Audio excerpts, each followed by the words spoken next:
And welcome everybody to the Daily Space Weather. We're looking at a composite image of the sun here from the Solar Dynamics Observatory. 1700 and 171 angstroms. And we'll be focusing on composite imagery in all of our imagery of the closest star today. It gives us insight into what's going on with ionized iron. That's the 171 angstroms component. It's spectroscopy. The 1700 angstroms component is just far UV, extreme UV light. So here's a close-up of the northern hemisphere in those same two wavelengths, 171 and 1700 angstroms. Sunspot 2833 is the only sunspot right now. It's complex enough to produce some significant solar flares. Don't be surprised to see a C-class flare come off of that. Further analysis on it, also an active region rising over here. Two different sunspots that have gone all the way around the backside of the solar disk are set to return.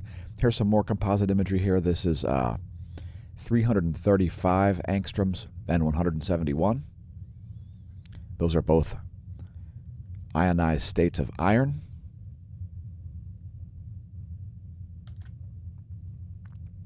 Here's more composite imagery. This is 335 and 1700 angstroms, which may be my new favorite wavelength.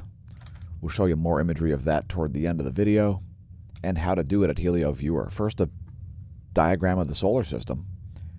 Here's where stuff is now, the first day of summer. And have you taken your pastels and put them away and broken out your fully saturated colors yet? Yes, it's summertime. Get rid of those pastel colors and bring out your bright summertime hues. Anyway, here's where stuff is now. There's where things will be in a week. Full moon coming up in a couple days. If you're up before dawn, you may see Jupiter and Saturn up on the ecliptic. And oh my God, the sun is going to pass through Taurus today, which means hide your babies, and make sure that nobody knows that they have adrenal glands. That star chart is from in-the-sky.org. By the way, the 10.7 centimeter radio flux currently at 76 solar flux units. Here's a 1-year chart of that. And I mean this solid black line up here, that is the 10.7 centimeter radio flux, the radio output of the upper chromosphere and lower corona. The bottom line here is the red line down here, that's the sunspot number. And the blue line is the Potsdam AP Planetary Index. We won't talk about that much today. It's the interplanetary magnetic field. Next, looking at alerts from NOAA here on the Space Weather Enthusiast dashboard to see none. Geomagnetic calm conditions forecasted over the next 3 days. Global seismicity has just upticked a little bit here. We saw a 6.5 magnitude earthquake approximately. However, a 7 magnitude earthquake drought continues, having only seen one in the past 90 days. So here's this 6.5 magnitude quake here north of New Zealand in the Kermadec Trench. There's where the location of that was. The Kermadec Trench in between Tonga and New Zealand.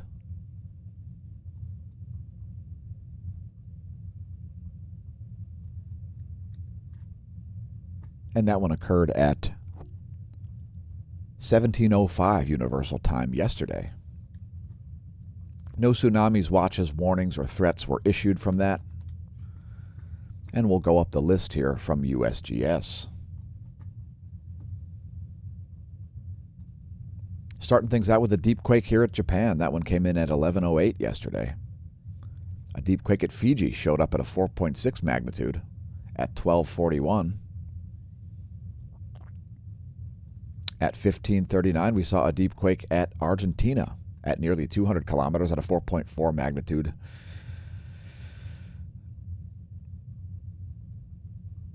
Vanuatu saw a deep quake, and that was only about 20 minutes before the quake at New Zealand. So Vanuatu, and then bang, a 6.3. I guess it was downgraded from a 6.4.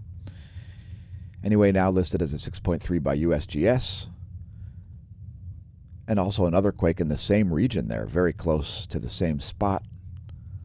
That 5.5 aftershock coming in about 19 minutes after the initial 6.3 magnitude quake. Continuing up the list, another deep quake at Chile, a 4.4 magnitude at 114 kilometers. The Band AC saw a deep quake, so quite a few deep quakes here. A 5.4 in the Mariana Islands, that at nearly 200 kilometers depth.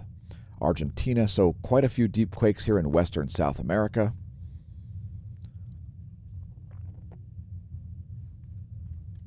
And continuing on to volcanoes, Etna has been continuing to erupt.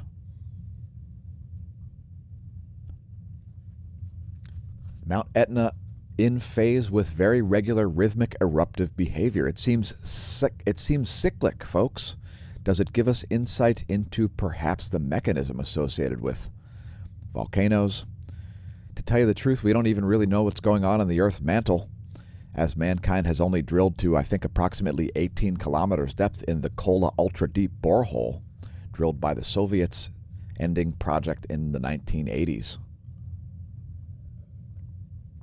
Strombolian activity and lava fountaining and lava flows continuing on at Etna in a cyclic pattern. Suminose-jima in the Ryukyu Islands.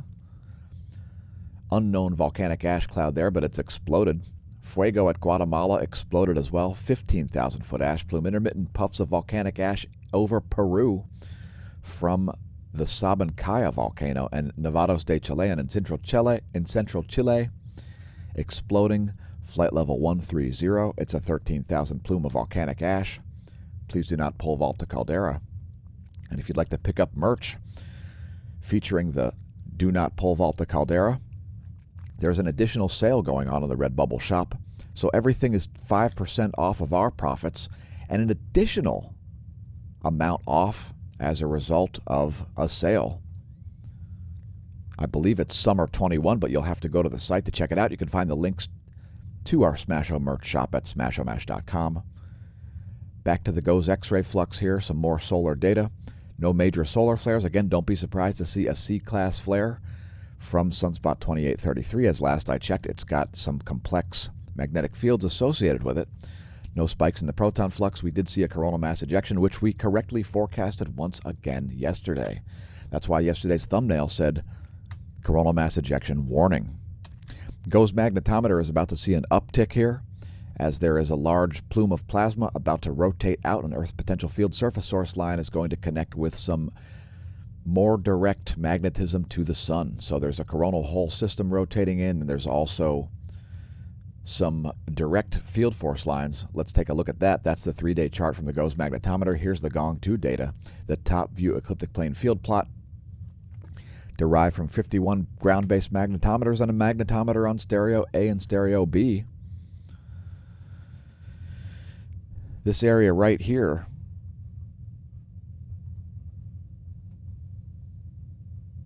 will feature some higher readings on the GOES magnetometer. So when the Earth's orange line here, this potential field surface source line, snaps into that region, expect to see some sawtooth patterns and some higher readings on the GOES magnetometer. Just keep in mind the data is 1 hour and 17 minutes old when we recorded the video, and it can change with absolutely no warning. Here's a line of sight ecliptic plane field plot. The same data there. Earth is solidly in a North Pole current sheet, by the way, where we expect it to remain for the foreseeable future. Here's the coronal hole field plot, the line of sight coronal hole plot, rather. And you can see a large trans-equatorial coronal hole system here associated with the North Pole, shown in green, as cycle 25 progresses. Slowly, but it's going to suddenly pick up. Mark my words. And also, here's a little tutorial about HelioViewer. So what we're showing here is a composite image of the full disk of El Sol here, and we're looking at 171 and 1600 angstroms. So here's what we do to make these composites. We're going to switch this to 335 angstroms, and we're going to switch this to 1700 angstroms. Then what I like to do is press refresh. That'll give you the latest time.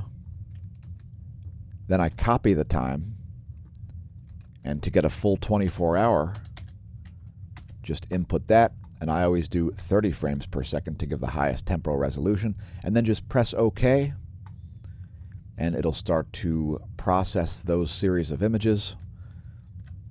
335 plus 1700 angstroms is particularly good, especially if there is sunspot activity on the solar disk. So sunspot 2833, you can see it's still showing up as possibly beta gamma here. Again, likelihood of significant solar flares still there. Coronal holes not really being detected very well on the computer detection system, the ASSA. And let's continue on. The KP index currently at 1. It's global geomagnetic calm conditions. Real-time solar wind density, give it a minute. Solar wind density just under 5 protons per cubic centimeter. Solar wind speed quite slow at 373 kilometers per second. BTBZ just went through some shifts, and that could be an indication of the Earth's field force lines snapping into that, well, lower density plasma region. Lower density plasma means higher density magnetism. Continuing on to look at the geospace magnetosphere movie. Should be 4 hours of data. We show it daily, and we're seeing a fairly homogeneous and just an average magnetohydrodynamic pressure here. Nothing to write home about. We show it daily on the Daily Space Weather video since it's not accessible in archival form yet. And it's brought to you from University of Michigan. Here's Geospace Delta B ground magnetic perturbations. Also derived from the Space Weather Modeling Framework, by the way. This is in nanotesla. The last slide was in nanopascals. Not a whole lot of perturbations happening here, but we show the data regardless, as we are currently living a geomagnetic excursion. Yes, the planet's got 2 north poles, folks. Next, a little self-promotion. Did you see our Twitch stream last night? What about our YouTube stream? We streamed for the solstice. There's a companion video, which we just uploaded to YouTube. Thanks to our new subscribers over there. Please don't forget to press like and subscribe if you enjoy the content. Tell your friends, foes, science noobs, and science pros about the channel. Press the share button. Press the notification bell so you know when we upload videos. Nobody else is forecasting coronal mass ejections, but we are, so why not know about them before they leave the solar corona? We're also on BitChute, some exclusive content there. Today's cosmology segment will be a separate video if we make one at all, as there are some pretty serious stories that I have not allowed to coalesce in my brain yet. So we'll have to do that as a separate video. We will do a meteorology segment, which if you haven't watched that yet, we probably released it before the Daily Space Weather video. So check that out. You can find all of our playlists at youtube.com/smashamash/playlists. youtube.com/smashamash/playlists. We do a lot more than Daily Space Weather here at the Smash News Network. Least busted, naming news. Looking back at electron flux here, and we're seeing an electron storm levels continue. However, charging hazards have subsided. We don't see any charging hazards for satellites. Here's the 1-year chart of the electron flux, and despite those high levels, no charging hazards. We've just recently stepped back into warning levels, which occurs at 1,000 parts per cubic squared, negative squared centimeter, which coincides with 1,000 pulse flux units, which is a different measurement. This is actually electron density. Anyway, that's a 3-day chart of the GOES electron flux as measured by the GOES 16 at the F ionosphere layer. Here's the forecast model, and you can see these very high levels of electron flux expected to subside here, and I would tend to agree with this forecast by NOAA. The green boxes are the forecast. The yellow diamonds are the observation. Next, the total electron content forecast. This will give you ideas of where GPS errors are most likely to occur. It's showing you the entire air column well up into the thermosphere, all the way down to your handset. And we're seeing some chaos here once again going on at nighttime. Some surprisingly high density electron flux levels at nighttime. Right over here you can see Western Africa, the Central Atlantic Ocean.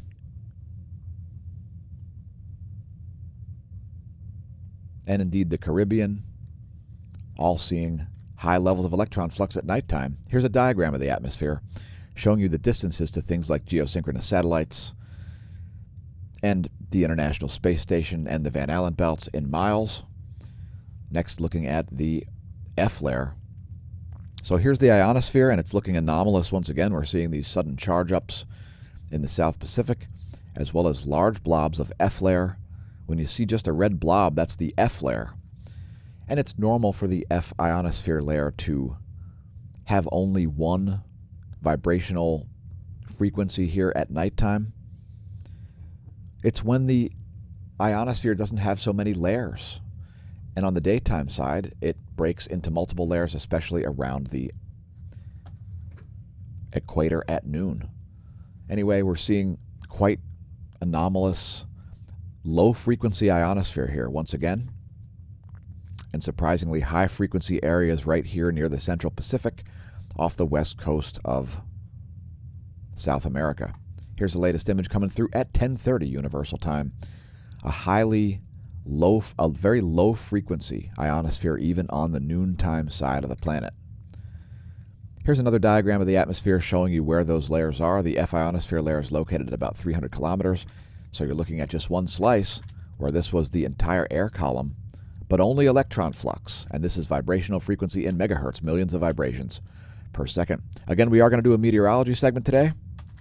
We will be streaming that live to Twitch first. Twitch.tv/smAsho. MASH is the location of that.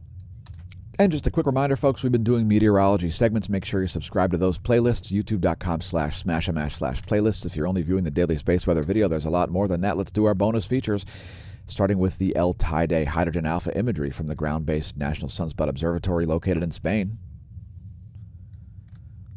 And you can see there are still significant filaments here in the northern hemisphere. Don't be surprised to see additional coronal mass ejections, although we have shut down the watch. There still is capacity for coronal mass ejections. As you can see, large plasma filaments up in the northern hemisphere, just north of this sunspot region. And if that erupts into solar flares, don't be surprised to see more of that plasma release. We'll stay on top of it. What have you been doing with the first hours of summer? We're only 7.5 hours into summer. Do you have any exciting plans? I'll be continuing to step on the gas this summer.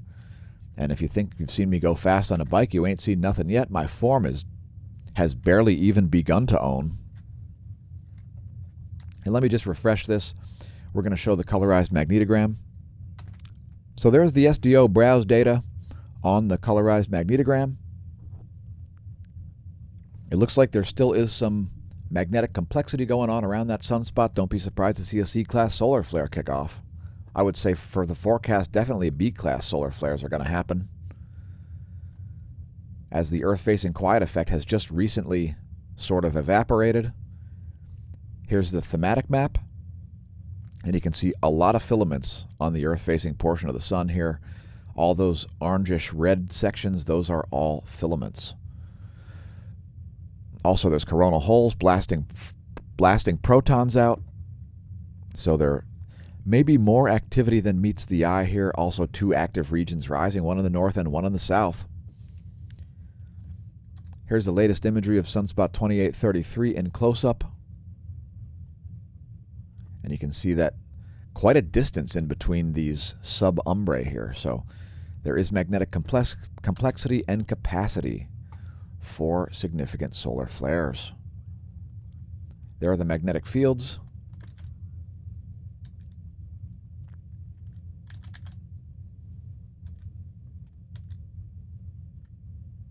And I just want to do a quick analysis here.